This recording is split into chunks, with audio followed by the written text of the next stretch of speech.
في كلام كتير جدا وانا اتكلمنا فيها في الفتره الاخيره، يعني ان مستر كولر مش بيطلب رحيل اكرم توفيق.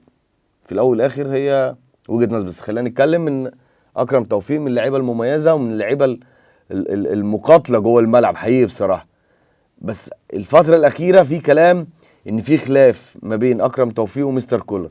هل الخلاف دوت ممكن يأثر يعني ان اكرم توفيق ممكن ما يبقاش موجود؟ وارد، خصوصا كمان ان مستر كولر من الشخصيات القويه، من الشخصيات اللي ممكن بيبقى ليها دور في الحديث مع مجلس الاداره او مع كابتن خالد بيبو. بس اتمنى ان اكرم توفيق يبقى موجود حقيقي بصراحه، يعني لان اولا الكواليتي بتاعت اللعيب بامكانيات اكرم توفيق مش موجود دلوقتي. وارد ان ممكن يبقى فيه خلاف، واعتقد ان هيبقى فيه مجلس الاداره هيتدخل وهيبقى فيه، يعني نحاول نوصل، يحاولوا يوصلوا لافضل